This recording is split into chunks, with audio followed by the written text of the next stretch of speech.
وللعدد والعبد المعين والرسول المسدد المصطفى الأمجد المحمود الأحمد أبي القاسم محمد وآله الطيبين الطاهرين المعصومين المظلومين الذين أذهب الله عنهم الرجس وطهرهم تطهيرا.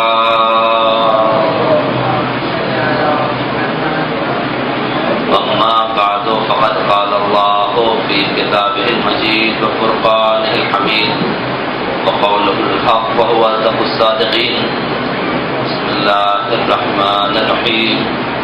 سبحان الذي أسرى بعبده ليلا من المسجد الحرام إلى المسجد الأقصى الذي باركنا حوله لنريه من آياتنا.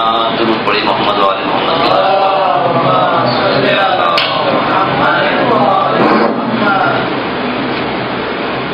عزیزان محترم، 20 جماعت ثانی کی شب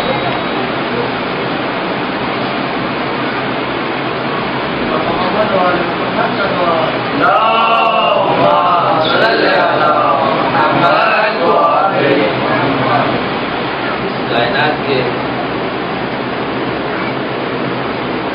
سلسلہ ایام کے جب افضل ترین دنوں میں سے 20 جماعت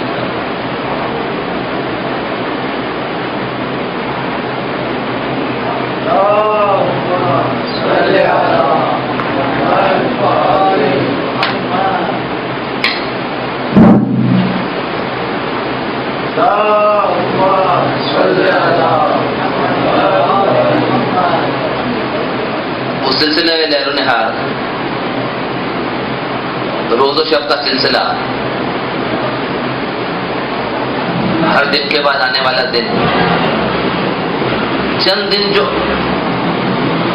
افضل ترین ان دنوں میں سے ایک دن 20 جماعت. بی بی سیدہ کی ولادت کا دن. کون سی بی بی، کون ہے ہستی، چند چھوٹے چھوٹے نکات پیش کروں گا. فقط اس بی بی کے مرتبے کا کچھ اندازہ ذہن میں ہو سکتا. سرنامہ کلام میں جو میں نے آیت تلاوت کی، سورہ بنی اسرائیل کی پہلی آیت مخصوص ہے شب ہجرت کے واقعے سے. ارشاد رب العزت ہو رہا، سبحان الذی اسری بعبدہ لیلا من المسجد الحرام الى المسجد الاقصی الذی بارکنا حولہ. پاک ہے وہ ذات جو لے گئی اپنے عبد کو لیلم راتوں رات، من المسجد الحرام الى المسجد الاقصی، مسجد حرام سے مسجد اقصی تک، الذی بارکنا حولہ، سارے ماحول کو بابرکت بنایا. پھر مقصد بتلایا لے کر کیوں گئے، لنریہ من آیاتنا، تاکہ ہم اسے اپنی کچھ نشانیاں دکھلائیں. شب معراج کا مقصد پروردگار نے بیان کیا، کیوں لے کر گئے، لنریہ من آیاتنا، تاکہ ہم اسے کچھ خاص نشانیاں دکھائیں. اپنی نشانیاں، چند خاص نشانیاں. وہ کیا خاص نشانیاں؟ معراج کے واقعے کی بہت تفصیلات ملیں گی، کیوں پروردگار نے طلب کیا، لیکن جو زبان رسالت سے مقصد بیان ہوا، یہ جو نتیجہ آپ کیا جا سکتا ہے، اس کو چند جملوں میں بیان کرتا ہوں. ہے کیا معراج؟ پروردگار جو خالق کائنات ہے، اس نے اپنے محبوب ترین بندے کو اپنی بارگاہ میں بلایا. وہ بندہ کون ہے کہ جس کے لیے اس خالق نے خود کہا، لولا لما خلقت الافلاک، حبیب اگر تو نہ ہوتا میں اس کائنات کو خلق نہ کرتا. کتنی محبوب ہے وہ ہستی کہ اس کے پاس پورا دین بھجوایا. اس دین سے زیادہ افضل شے کوئی نہیں ہے، اسلام سے زیادہ افضل ترین شے کوئی نہیں ہے. وہ ہستی اتنی افضل ہے کہ اتنا اہم ترین دین تھا، ایک بندے کے ذریعے اس حبیب تک بھیجا. 23 برسوں میں جبرائیل کے ذریعے سے اس دین کے احکامات، اس قرآن کی آیات اس معبود نے اپنے اب تک بھجوائی ایک وسیلے سے. لیکن معراج وہ رات ہے کہ جب اس اپنے محبوب ترین بندے کو اپنے پاس بلایا. تک جو اہم ترین دین تھا وہ بذریعہ جبرائیل عرش سے فرش تک آیا. جو کچھ دینا تھا، جو کچھ بتلانا تھا، وہ بھیجا گیا بندے تک. درمیان میں وسیلہ ہے جس کا نام ہے جبرائیل. لیکن جو معراج ہے، اس رات جو کچھ دینا تھا وہ ایسا نہیں تھا کہ جبرائیل کے ذریعے بھیجا جائے. کچھ ایسی خاص چیز تھی کہ وہ تو بھیجی نہیں جا سکتی، اسے اپنے محبوب ترین بندے کو اپنے پاس بلایا جا رہا ہے. اچھا ذرا غور کیجیے گا، پروردگار جو خالق کائنات اپنے ہر بندے سے محبت کرتا ہے. کتنی محبت! کہ اس دنیا میں جو محبت کی افضل ترین مثال دی جا سکتی ہے وہ ماں کی محبت ہے اپنی اولاد کے لیے. اس دنیا میں جو محبت کا سب سے بڑا درجہ ہے، اگر کوئی محبت دیکھنے کو ملے گی جو افضل ترین مقام پر ہے، وہ ماں کی محبت ہے اولاد کے لیے. چاہے وہ ماں کسی مذہب سے تعلق رکھتی ہو، کسی قبیلے سے تعلق رکھتی ہو، چاہے پڑھی لکھی ہو چاہے پڑھی لکھی نہ ہو، چاہے انسان کے روپ میں ہو چاہے حیوان کے روپ میں ہو. حیوان بھی چاہے کتنا ہی بڑا درندہ ہو، لیکن اپنے بچے کے لیے اس کی محبت کا احساس کیا. مثال دیکھنا، چھوٹی چھوٹی مثالیں دیکھیں. ہاؤسنگ سوسائٹی ہے آپ کی، بلی بھی ہوگی. بلی بچے کو آپ تنگ کر کے دیکھ لیجیے.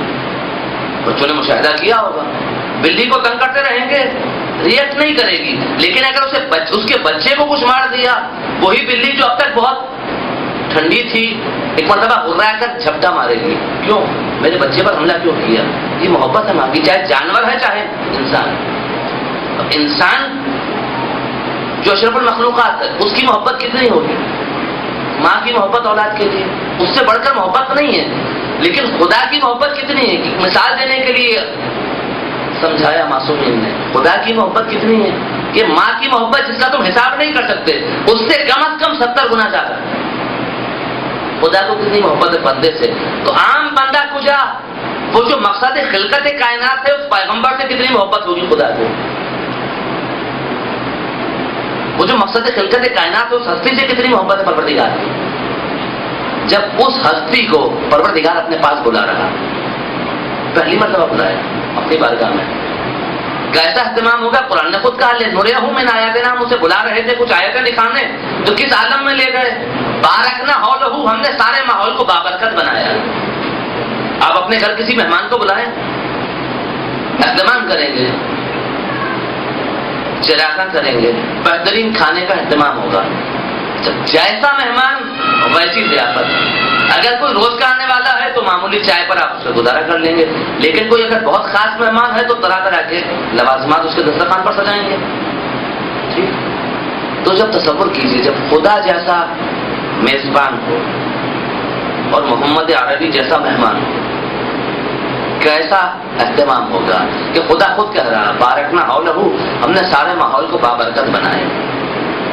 بلایا تھا کچھ نشانیاں دکھانے، وہاں ضیافت کا ایسے کی، بس واپس آ کر پیغمبر نے بیان کیا ایک پھل مجھے کھلایا گیا. کیسا پھل کہ جس کا ذائقہ، جس کی خوشبو میں کبھی فراموش نہ کر سکا. وہ خوشبو، وہ ذائقہ میرے ذہن میں رہا. پھر وہ یاد کب تازہ ہوئی؟ جب خدا نے مجھے میری بیٹی فاطمہ زہرا عطا کی.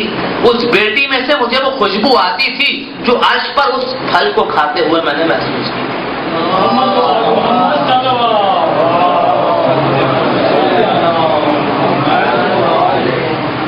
جو خوشبو اس پھل میں تھی وہ خوشبو میری بیٹی سے آتی تھی. مقصد کیا بتلانے کا کہ دین جب سپورٹ کرنا تھا تو جبرائیل کے ذریعے زمین پر بھیجا رسول کے پاس، لیکن جب یہ بیٹی عطا کرنی تھی تو اس بندے کو اپنے پاس بلایا. یہ ہے فاطمہ زہرا. نہیں، انسان محترم اور منزلت کو آگے لے جائے. میں نے رسول کی شان میں پروردگار کی جانب سے حدیث قدسی بیان کی، لولا کا لما خلقت الافلاک، آپ نے ہزاروں بار سنی ہوگی. اور حبیب اگر تم نہ ہوتے میں اس کائنات کو خلق نہ کرتا. لولا کا لما خلقت الافلاک، اگر تم نہ ہوتے میں اس کائنات کو خلق نہ کرتا. بہت ڈرتے ہوئے اس حدیث کو مکمل کر دو. معتبر علماء کی زبانی سنا ہے اور معتبر کتاب میں دیکھا اس حدیث کو مکمل. یہ حدیث مکمل نہیں ہے لولا کا لما خلقت الافلاک، اگر تم نہ ہوتے میں اس کائنات کو خلق نہ کرتا. آگے بھی اس کے دو حصے ہیں. پہلا حصہ لولا کا لما خلقت الافلاک، اگر تم نہ ہوتے میں اس کائنات کو خلق نہ کرتا. اور دوسرا حصہ وَلَوْلَا عَلِي لِمَا خَلَقْتُكَ، اور اگر علی نہ ہوتے میں تمہیں خلق نہ کرتا. پہلے حصے میں لا کا لما خلقت الافلاق، اگر تم نہ ہوتے میں اس کائنات کو خلق نہ کرتا. دوسرا حصہ لولا علی لما خلقتک، اور اگر علی نہ ہوتے میں تمہیں خلق نہ کرتا. ولولا الفاطمہ لما خلقتکما، اور اگر فاطمہ نہ ہوتی میں تم دونوں کو خلق نہ کرتا. محمد و آل محمد صلوات. عزیزان محترم غور کیجیے گا، الفاظ تو نبی سے کچھ سیکھے نہیں. اور اس کو محکم کروں اپنے 11ویں امام حسن عسکری علیہ السلام کے قول سے. میرا 11واں امام ارشاد فرماتا نحن حجت اللہ علی خلقہ، نحن حجت اللہ علی خلقہ، ہم گروہ ائمہ خدا کی طرف سے خدا کی خلقت پر حجت ہیں. نحن حجت اللہ علی خلقہ، ہم خدا کی طرف سے حجت ہیں خلق خدا پر. امامت کا مرتبہ ذہن میں ہے. جب تک تصور امامت نہ ہو انسان نجات نہیں پا سکتا. کہ قیامت میں جو گزارا کیسے ہوگا، سورہ بنی اسرائیل نے آواز دی یوم ندعو کل اناس بامامہم، قیامت کے روز ہر ایک کو اس کے امام کے ساتھ بلائیں گے. انجام اس وقت تک بخیر نہیں ہو سکتا جب تک امام کا دامن نہ تھاما جائے.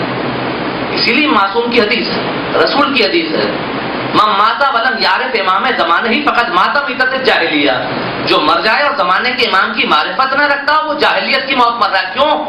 تمہارا امام تمہارے لیے حجت ہے، جو حجت ہے تمہارے لیے اس کی معرفت تم پر لازم ہے. اب معرفت کا کیا درجہ وہ علیحدہ بحث ہے. میں بہت تیزی سے گزروں گا، صرف مفہوم کو ذہن میں رکھیں. میرا 11واں امام کہہ رہا نحن حجت اللہ علی خلقہ، ہم گروہ ائمہ خدا کی طرف سے خدا کی خلقت پر حجت ہیں. وجدتنا حجتن علینا، اور ہماری جدہ فاطمہ زہرا ہم اماموں پر حجت ہیں. ہم خلق خدا پر خدا کی طرف سے حجت، اور ہماری جدہ فاطمہ زہرا ہم اماموں پر حجت. مرتبہ سمجھ میں آ رہا ہے؟ جس طرح سے امام لوگوں پر حجت اس طرح سے بی بی امامت پر حجت. ام الائمہ کہا جاتا نا، فقط ام الائمہ نہیں ہے، مرتبہ اس سے بھی بڑھ کر، مرتبہ شہزادی کا اس سے بڑھ کر ہے. کس مقام پر ہے ذرا تصور کیجئے گا. میں چند مثالیں عزیزان محترم، حدیث قصہ جو آپ ہر محفل میں ہر مجلس میں تلاوت پڑھتے ہیں، غور کریں. بزرگ جانتے ہیں، بچوں کے لیے بیان کرتے ہیں. رسول کے بدن میں کچھ ذوق محسوس ہوا، بیٹی کے گھر آئے، کہا بیٹی میں اپنے بدن میں کچھ ذوق محسوس کر رہا ہوں، مجھے چادر لا دو. بیٹی نے چادر لا کر دی. کچھ دیر گزری، رسول چادر اڑ کر لیٹ گئے حجرے میں. چھوٹا نواسا آیا رسول کا، امام حسین آئے، ماں کو سلام کیا، اور اس کے بعد ایک جملہ کہا یا اماں ہو انی اشم عندک رائحۃ طیبۃ کانہا رائحۃ جدی رسول اللہ. اے والدہ گرامی میں پاک و پاکیزہ خوشبو محسوس کر رہا ہوں جو میرے نانا کی خوشبو. نانا گھر میں ہے؟ ماں نے کہا ہاں نانا ہے، حجرے میں ہے، چادر اوڑے لیٹے ہوئے. نواسا آتا ہے، نانا کو سلام کرتا ہے، اور اس کے بعد کہتا ہے اتعزن لی، کیا اجازت ہے مجھے ان ادخل معک تحت الکساء، کیا اجازت ہے کہ میں آپ کے ساتھ چادر میں آ جاؤں؟ رسول نے اجازت دی، امام حسین چادر میں آ گئے. کچھ دیر گزری، امام حسن آئے، ماں کو سلام کیا، وہی جملہ میں نانا کی خوشبو محسوس کر رہا ہوں. کہاں نانا ہے؟ آیا میرا امام، نانا کو سلام کیا، اجازت لی، چادر میں داخل. کچھ دیر گزری، میرے مولا آئے گھر میں، شہزادی کو سلام کیا، کہا میں اپنے بھائی کی خوشبو محسوس کر رہا ہوں. کہاں بابا ہیں؟ میرا مولا آیا حجرے میں، رسول خدا کو سلام کیا، اجازت لی، چادر میں داخل ہوئی. کچھ دیر بعد شہزادی خود آئی، اجازت لی، چادر میں داخل ہو گئی. اب چادر میں رسول، امام حسین، امام حسن، میرا مولا اور میری شہزادی فاطمہ زہرا، یہاں یہ پانچوں چادر تلے جمع ہوئے. عرش الہی پر جبرائیل نے پروردگار کی بارگاہ میں ایک سوال پوچھا، یا رب ومن تحت الکسا، پروردگار یہ چادر کے نیچے کون ہے؟ یا رب ومن تحت الکسا، پروردگار یہ چادر تلے کون؟ میں کہوں جبرائیل ان ہستیوں کو پہچانتے نہیں ہو یا ان ہستیوں سے واقف نہیں ہو؟ اور اس چادر میں وہ رسول ہے جس کے پاس وحی لے کر جاتے ہو، اس چادر میں وہ علی ہے کہ جب رسول کے پاس وحی لے کر جاتے ہو علی سے اجازت لے کر جاتے ہو، علی کو سلام کرتے لوٹتے ہو. اس چادر میں وہ بیوی ہے جس کے لیے چکیاں چلانے جاتے ہو. اس چادر میں وہ شہزادے ہیں کہ جن کے لیے کبھی تم نے جھولے جھلائے، کبھی جن کی درزی بن کر گئے. ان سب کو پہچانتے پھر پوچھ کیوں رہے ہو؟ تو جواب آئے گا پوچھ اس لیے رہا ہوں تاکہ خدا سے جواب لے کر رہتی دنیا تک انسانوں کے حوالے کر دوں. پوچھا پروردگار سے، یا رب ومن تحت الکسا، پروردگار یہ چادر کے نیچے کون ہے؟ پروردگار کی جانب سے جواب آتا ہے، ہم اہل بیت النبوہ، یہ نبوت کے اہل بیت ہیں. ہم اہل بیت النبوہ، یہ نبوت کے اہل بیت ہیں. اس چادر میں نبی ہے، چادر میں نبی ہے. خدا یہ نہیں کہہ رہا ہے کہ نبی کے اہل بیت ہیں. ہم اہل بیت النبوہ، یہ نبوت کے اہل بیت ہیں. نبی ذات ہے، اس ذات کے اہل بیت نہیں. نبوت جو عہدہ ہے، اس عہدے کے اہل بیت. ایک رشتہ ہوتا ہے ذات سے، ایک رشتہ ہوتا ہے عہدے سے. اس فرق کو ذہن میں رکھیے گا. ایک رشتہ ہے ذات سے، ایک رشتہ ہے عہدے سے. مثلا صدر ہے، اس صدر کا ایک بیٹا ہے، اس بیٹے کا رشتہ اس باپ سے ہے کہ جو صدر ہے، لیکن بیٹے کا رشتہ ذات سے ہے، عہدے سے نہیں ہے. لیکن جو صدر کا پی اے ہے، جو اس کا ملٹری سیکرٹری ہے، اس کا عہدہ، اس کا رشتہ عہدے سے ہے، ذات سے نہیں ہے. اب یہاں وہ صدر بدلا، جو بیٹا تھا اس کا رشتہ چونکہ ذات سے تھا، اب اس کی اہمیت ختم ہو گئی. لیکن جو سیکرٹری ہے آفیشل، اب جو دوسرا آیا وہ اس کا سیکرٹری بن گیا. ایک جو رشتہ ذات سے ہے اس کے اختیارات کم ہیں، وقتی ہیں، لیکن جو عہدہ، جو رشتہ عہدے سے ہے وہ رشتہ دائمی ہے. خدا تعارف کرواتے ہوئے یہ نہیں کہہ رہا کہ نبی کے اہل بیت ہیں، نہیں، ہم اہل بیت النبوہ، یہ نبوت کے اہل بیت ہیں. اور اس کے بعد اگلا تعارف کا طریقہ معدن الرسالہ، یہ رسالت کی کان ہے. یہ رسالت کی کان ہے. یہ کان کسے کہتے ہیں؟ یہ کان کسے کہا جاتا ہے؟ زیر زمین، آسان ترین الفاظ میں اگر بیان کریں تو کان کسے کہتے ہیں؟ زیر زمین پایا جانے والا ذخیرہ. مثلا کوئلے کی کان دریافت ہو گئے، اب نکالتے چلے جائیے، وہ ختم نہیں ہوگا وہاں سے وہ سلسلہ. نمک کی کان ہے، ایک دفعہ ذخیرہ آپ کو مل گیا، اب اس میں سے نکالتے چلے جائیے، وہ سلسلہ ختم نہیں ہوگا. چھپا ہوا ذخیرہ جو آپ کے ہاتھ آ جائے پھر نکالتے چلے جائیے، اسے کہا جاتا ہے کان. اور معدن الرسالہ، یہ رسالت کی کان ہے. گویا یہ وہ سلسلہ جہاں سے رسالت نکلتی ہے، یہ وہ سلسلہ ہے کہ جہاں سے رسالت نکلتی ہے. محمد عربی آخری نبی ہے. کل تعداد انبیاء کی 1,24,000. اگر محمد عربی پہلے ہوتے، آدم کی جگہ ہوتے، تب کہا جاتا کہ یہ معدن رسالت ہے کہ یہاں سے جو سلسلہ شروع ہوا وہ ختم نہیں ہوگا 1,24,000 سے پہلے. مگر یہ آخری ہے، مگر یہ آخری ہے. وہ جو آخری ہے اس سے پروردگار اس کے اہل بیت کو معدن رسالت قرار دے رہا ہے کہ یہ رسالت کان ہے. اس نقطے پر غور کریں. اور اس کے بعد ہم فاطمہ تھا، آغاز تھا ہم اہل بیت النبوہ، یہ نبوت کے اہل بیت، یہ رسالت کی کان. اور اس کے بعد ہم فاطمہ تھا، وہ ابوہا و بالوہا و بنوہا. اس چادر میں فاطمہ ہے، فاطمہ کے والد، فاطمہ کے شوہر اور فاطمہ کے بیٹے. ارے پروردگار، نبوت کے اہل بیت کا تعارف ہے تو نبی کے ذریعے کروا. نبوت کے اہل بیت کا تعارف ہے نبی کے ذریعے کروا. یہ عصمت کے ذریعے کیوں کروایا جا رہا کہ فاطمہ ہیں، فاطمہ کے والد ہیں، فاطمہ کے شوہر، فاطمہ کے بیٹے. بتلانا تھا کہ مرکز اہل بیت فاطمہ ہے، مرکز اہل بیت بی بی سیدہ کی ذات کو قرار دیا. کیوں؟ خدا جانتا ہے کہ کچھ ایسے ہیں مورخ، کچھ بدنسب لوگ ایسے ہوں گے جو اپنی مرضی سے اہل بیت میں جسے چاہیں گے داخل کریں گے کہ رسول کی زوجہ، رسول کا سسر، رسول کا رشتہ دار. اگر رسول کو مرکز اہل بیت قرار دیتا تب رشتہ رسول سے جوڑتے، لیکن خدا نے اہل بیت کا مرکز شہزادی کی ذات کو قرار دیا. اب اہل بیت میں وہ آئے کہ جس کا رشتہ شہزادی کی ذات سے ہو.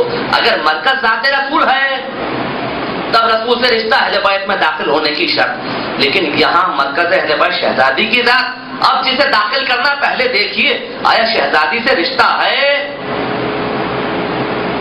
یا شہزادی سے رشتہ نہیں ہے. محمد و آل محمد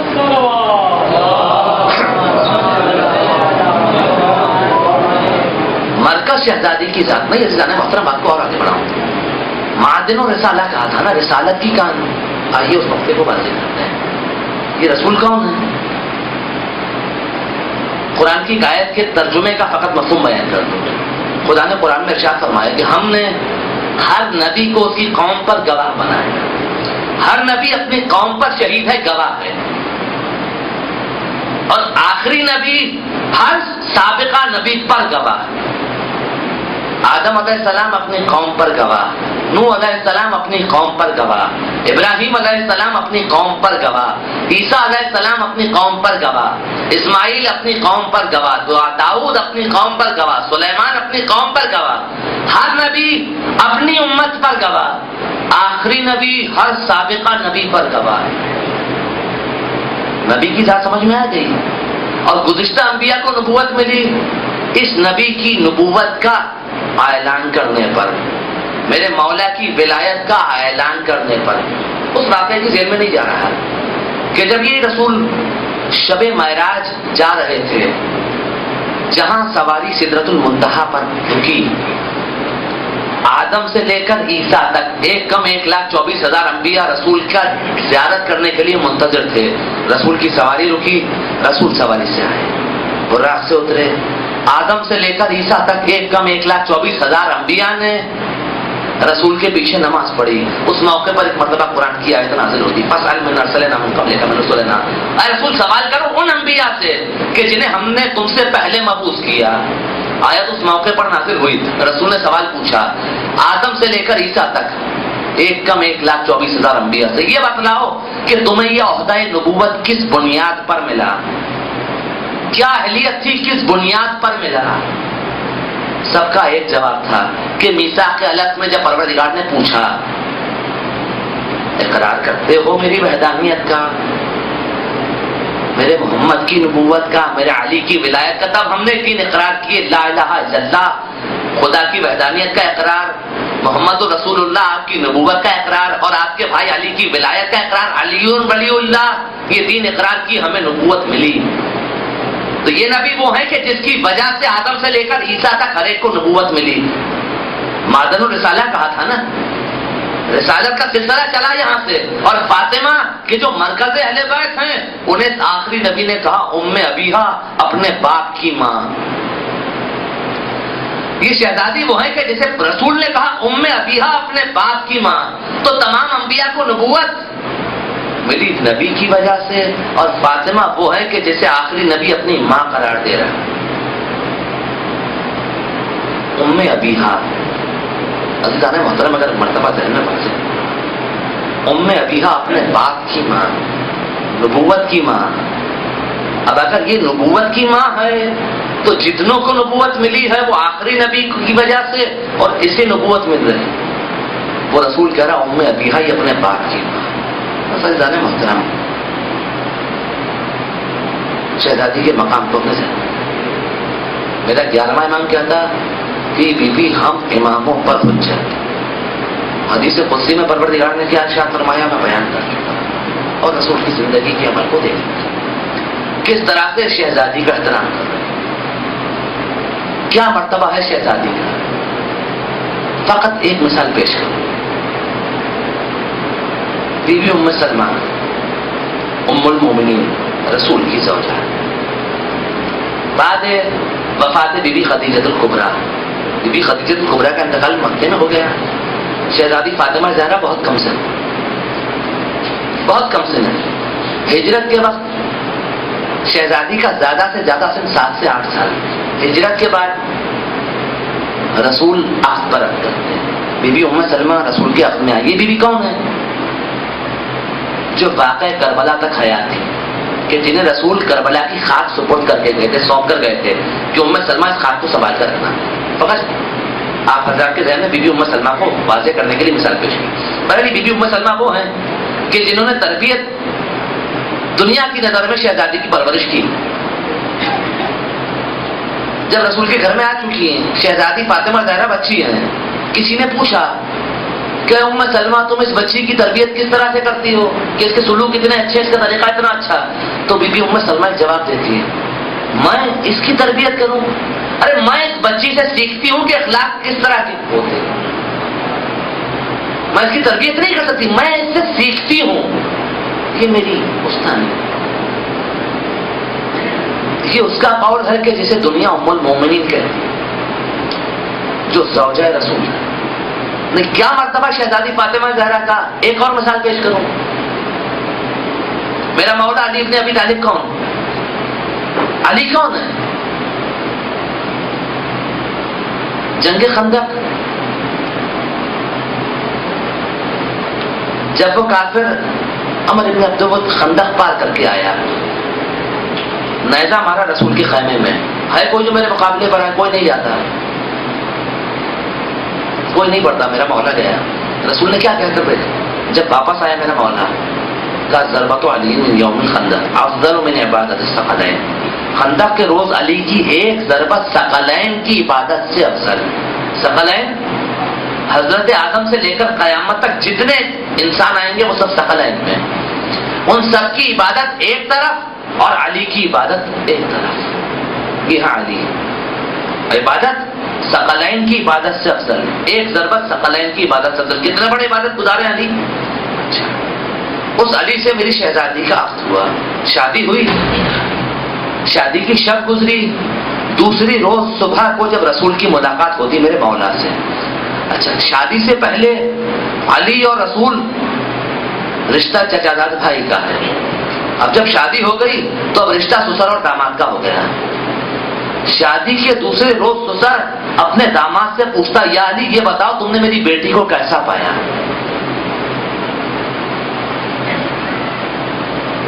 شب عروسی گزری ہے، دوسری روز صبح کو سسر اپنے داماد سے پوچھا، یا علی تم نے میری بیٹی کو کیسا پایا؟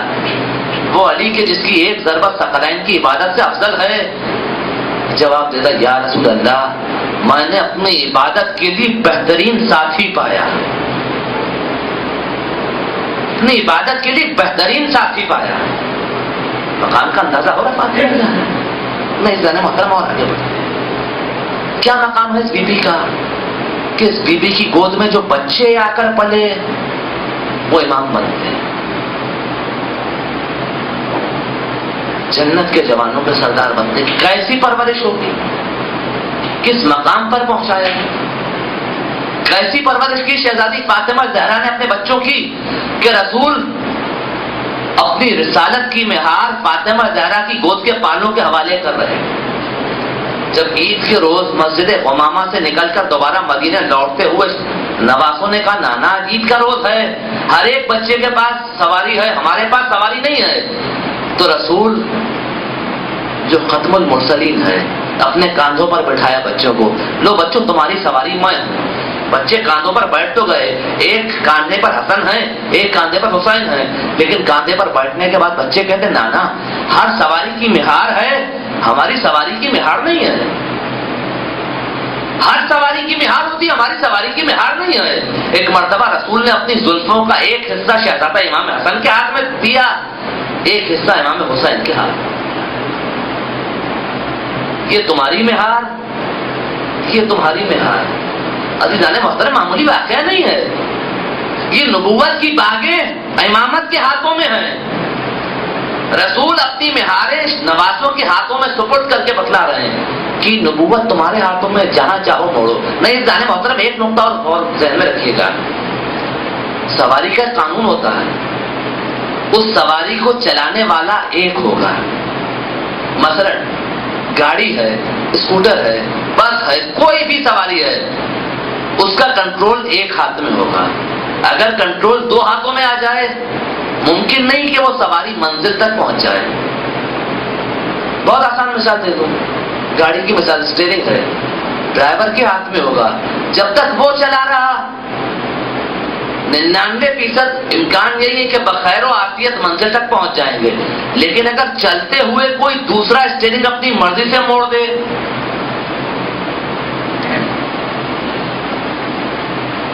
جو چلا رہا سواری کو اس کی مرضی کے بغیر کوئی اور کسی جانب موڑ دے، حادثے کا امکان کتنا بڑھ جائے گا.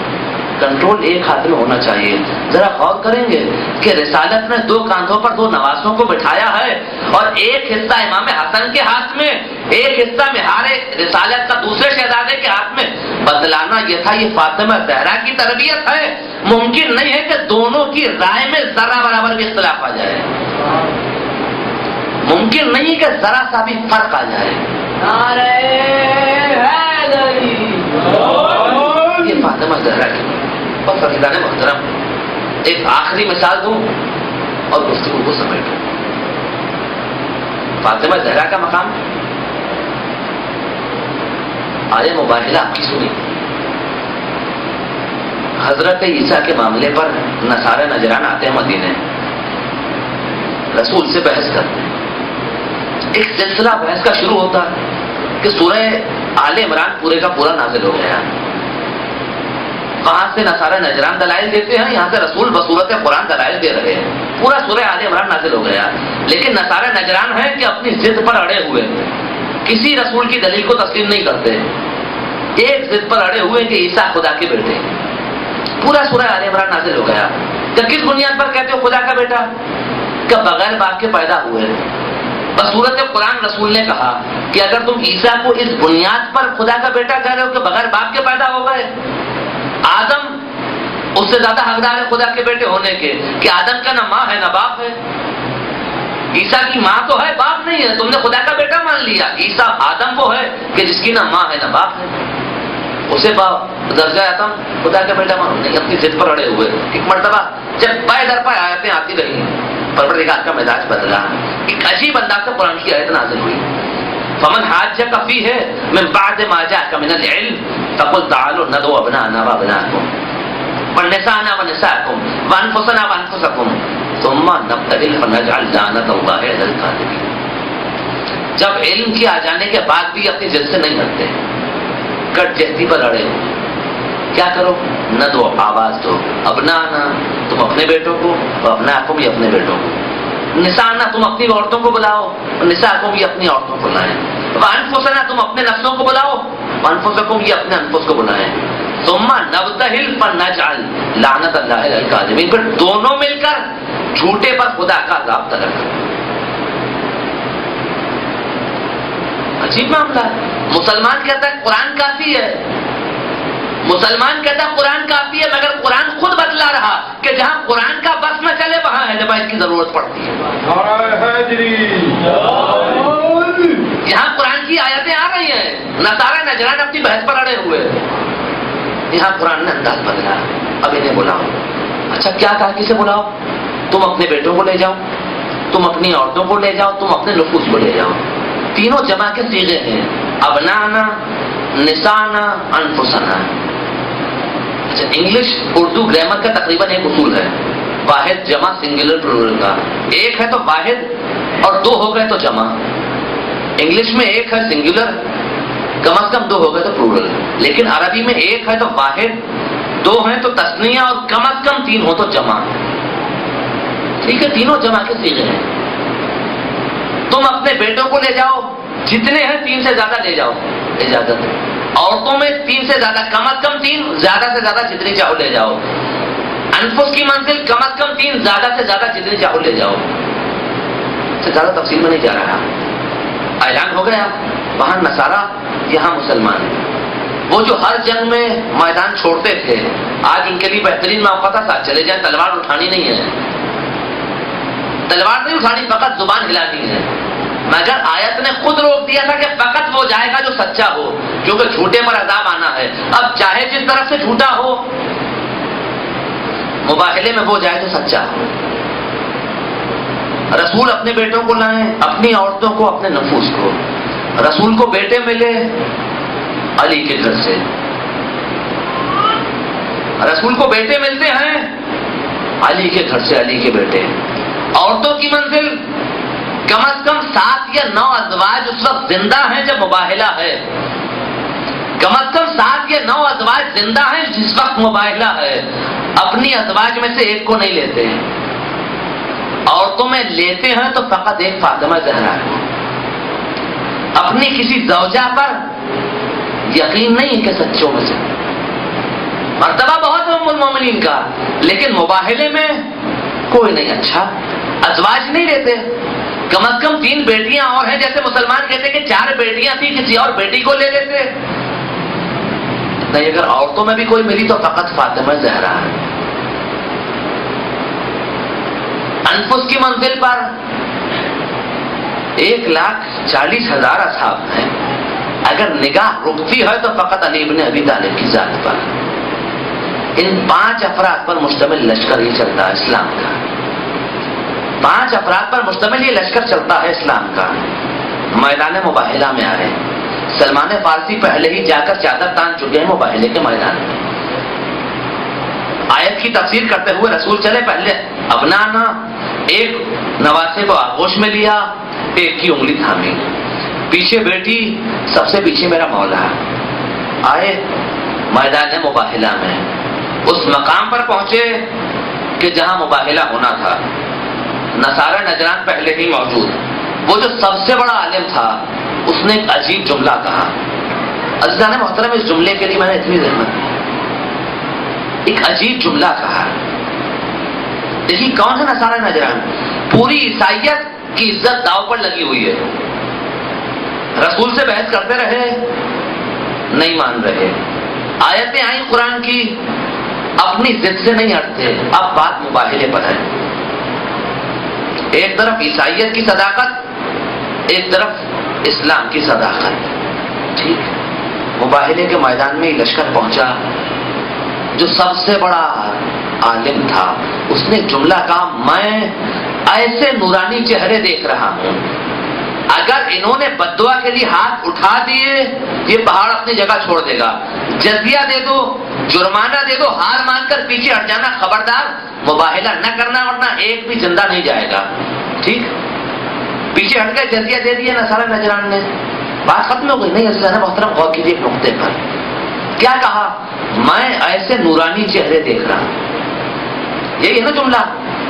اگر انہوں نے ہاتھ، بھائی کون کون ہے لشکر میں؟ کیسے نورانی چہرے؟ ذات رسالت رسول اکرم، میرا مولا علی، امام حسن، امام حسین. یہ 4 چہرے وہ ہیں جو ظاہر ہیں. ایک 5واں نورانی چہرہ ہے جو نقاب میں ہے.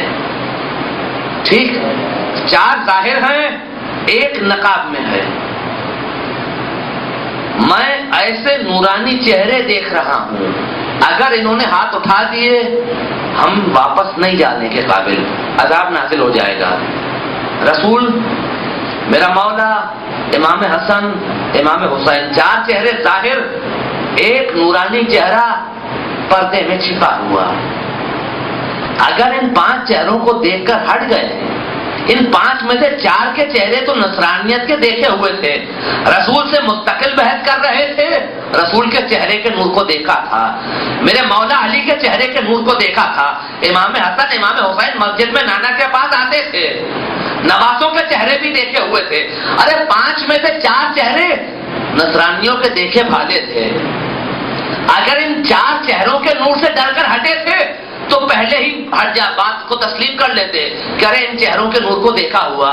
وہ 5واں نور جو پردے میں تھا اس کی ہیبت اتنی تھی کہ اس کی ہیبت سے ڈر کر پیچھے ہٹے. 4 نور دیکھے بھالے تھے، 5واں پردے میں تھا، اس پردے میں چھپے نور کو دیکھ کر ڈر گئے. کس منزل عصمت پر فائز ہے میری شہزادی. عزیزان محترم، بس اندازہ کیجئے، جو بی رسول کی رسالت پر گواہ ہو، جو خدا کی وحدانیت پر گواہ ہو، جس کے پردے میں چھپے نور کو دیکھ کر عالم عیسائیت پیچھے ہٹ جائے. کیسی صدیقہ و طاہرہ ہوگی, کیسا کٹھن مرحلہ ہوگا اس بی بی کے لیے جب اس بی بی کو دربار میں اس کے اپنے حق کے لیے جھٹلا دیا جائے. محترم, میں نے گفتگو ختم کر دی. وہ جو خدا کی وحدانیت پر گواہ بن کر گئی, اسے مسلمانوں کے دربار میں جھٹلا دیا جائے, کون سی منزل ہے؟ شاید انہی منازل کے لیے رسول نے پہلے ہی آگاہ کیا تھا. آگاہ رہو میری بیٹی کے مرتبے سے. فاطمہ تم بابا تم منی, فاطمہ میرا ٹکڑا ہے. جس نے اسے اذیت دی اس نے مجھے اذیت دی. رسول کو اذیت دینے کا مطلب فمن اذانی فقد اذا اللہ. جس نے مجھے اذیت دی اس نے اللہ کو اذیت دی. اس بیٹی کا مقام میں نے حدیث قصہ کے کچھ حصے آپ کی خدمت میں پیش کیے.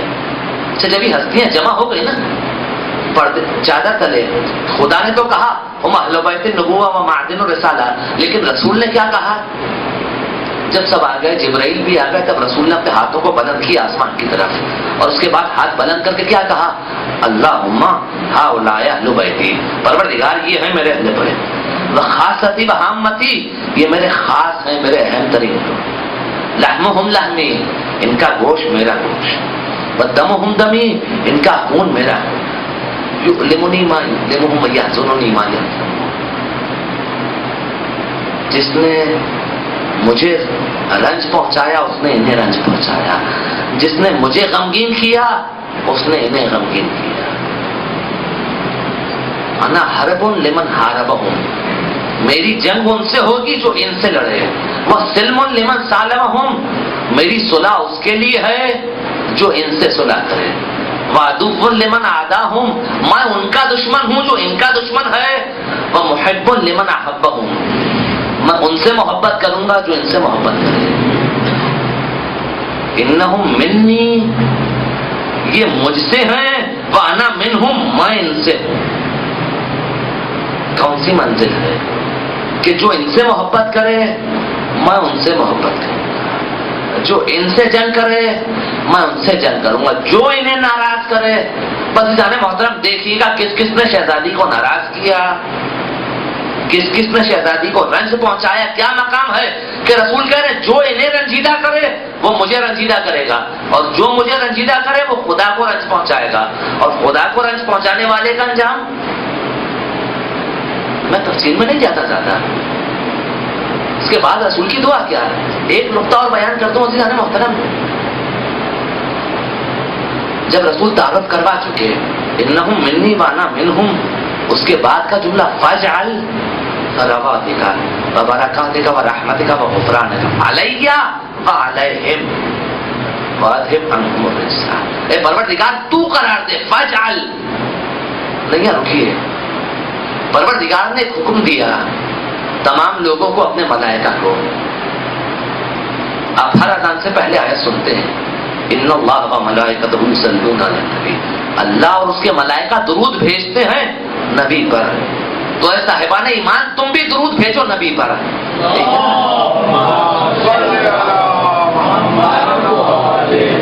خدا کہتا انسانوں سے کہ میں اور میرے ملائکہ اس رسول پر درود بھیجتے ہیں, تم بھیجو. جس رسول پر درود بھیجتے ہیں وہ رسول خدا سے کہہ رہا فاجعل, پروردگار تو کرا دے صلوات کا, اپنے صلوات میرے لیے اور ان کے لیے. خدا کہتا ہے ان پر درود بھیجو رسول پر, رسول کہتے ہیں مجھ پر اور میرے اہل بیت پر. اب اگر کوئی اہل بیت کو چھوڑ کر فقط رسول پر بھیجے, رسول کو قبول نہیں ہے. علیہ وعلیہم, میرے لیے اور ان کے لیے اپنے درود کو قرار دیا. محترم ختم ہو گئی دوستوں. جو ان سے محبت کرے میں ان سے محبت کروں گا, جو انہیں رنج پہنچائے اس نے مجھے رنج پہنچایا. جو ان سے محبت کرے میں اس سے محبت کروں. اگر یہ معیار ذہن میں رہا تو تاریخ کو اٹھا کر دیکھیے, وہ دروازہ جس پر روزانہ جا کر رسول سلام کیا کرتے تھے, بعد شہادت رسول اس دروازے پر آ کے چھوڑے. رسول کی بیٹی کا گریا کہ بابا سبت علیہ مصائب, بابا مجھے اتنے مصائب دیے گئے, مجھ پر اتنے مظالم ہوئے کہ اگر روشن دن پہ پڑتے وہ اندھیری رات میں بدل جاتے. وہ کس نے مسائل دیے؟ وہ کون سے رنج تھے؟ تاریخ کہتی ہے کہ بی بی راضی ہو گئی تھی. اگر راضی ہو گئی تھی بی بی ان لوگوں سے، بات سمجھ میں نہیں آتی. تو تاریخ نے لکھا کہ اپنی ندامت کا احساس ہوا مجرموں کو، آئے بی بی کے در پر معافی مانگنے، سلام کیا، شہزادی نے جواب سلام نہ دیا. لوگ آئے معافی مانگنے، سلام کیا بی بی کو، بی بی جواب سلام نہیں دیتی. عزیزان محترم، عجیب مسئلہ ہے. سلام کرنا واجب نہیں ہے مگر سلام کا جواب دینا واجب ہے. ایک نقطہ ذہن میں ہے، سلام کرنا واجب نہیں، افضل ترین عبادت ہے، لیکن جواب سلام واجب ہے. کوئی سلام کرے آپ جواب نہ دیں، آپ نے حرام فعل انجام دیا ہے کہ جواب سلام لازم ہے. ابھی بی بی کون ہے؟ جسے معصومہ قرار دیا پروردگار نے، معصومہ الخطا ہے، عصمت کا پیکر ہے، کوئی خطا نہیں ہو سکتی، کوئی غلط فعل ان سے سرزدہ نہیں ہو سکتا. تاریخوں نے لکھا کہ لوگ آئے سلام کر رہے ہیں، بی بی جواب سلام نہیں دے رہی. سلام کرنا واجب نہ تھا، جواب دینا واجب تھا. ذہن میں مسئلے کو لائیے، سلام واجب نہیں تھا، جواب سلام واجب تھا. بی بی اب جواب سلام نہیں دے رہی تو کیا پہلے واجب کو ترک کر رہی ہیں؟ بظاہر تو یہ لگ رہا پہلے واجب کو ترک نہیں. عزیزان محترم، کسے جواب سلام دیں گے؟ واجب کب ہوگا؟ اگر کوئی مسلمان سلام کرے تب جواب سلام واجب ہے. جو بی بی کو اذیت دے چکا ہو وہ دائرہ اسلام سے خارج ہو جاتا، اب کہتا جواب سلام واجب رہ جاتا. بس عزیزان محترم، ختم ہو گئی گفتگو. اس شہزادی کا مرتبہ کتنا مقام، چاہے دنیا ہو چاہے آخرت، چاہے دنیا ہو چاہے آخرت ہو. دنیا میں بی بی کی مرتبہ مقام حدیث قدسی نے بتلایا، امامت کے اقوال نے بتلائے، میرے مولا کے احترام نے بتایا. اور آخرت میں بی بی کا مرتبہ واقعات آپ کے سنے ہوئے کہ روز محشر ہوگا. اس موقع پر جب امت حساب کتاب کے کٹھن مرحلے میں گھری ہوگی، وہ رسول کے جس کا لقب ہے شافع محشر، وہ کہے گا یا علی میری امت پر کٹھن وقت ہے، دیکھو اب تک میری بیٹی فاطمہ نہیں آئی میری امت کی شفاعت کے لیے. نہ دنیا میں بی بی کے بغیر گزارا ممکن ہے اور نہ آخرت میں بی بی کے بغیر. اس بی بی کے مقام کو سمجھیے. بس عزیزان محترم، میں نے گفتگو کا یہ ہماری مجلسیں، یہ محفلیں، ان کا مقصد اس بی بی کو خوش کرنا. یہ مجلسیں، یہ محفلیں، مقصد ان کا بی بی کو راضی و خوشنود کرنا کہ اگر بی بی راضی ہو گئی تو بی بی کا بابا راضی، اور اگر رسول راضی ہے تو پروردگار راضی، اور اگر کسی شخص سے بی بی ناراض ہو جائے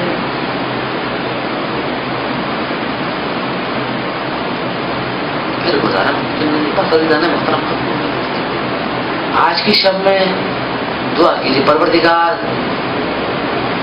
ہمیں اس قابل بنا کہ ہماری زندگی اس طرح سے گزر سکے کہ ہمارے ہر عمل سے یہ بی بی راضی ہو.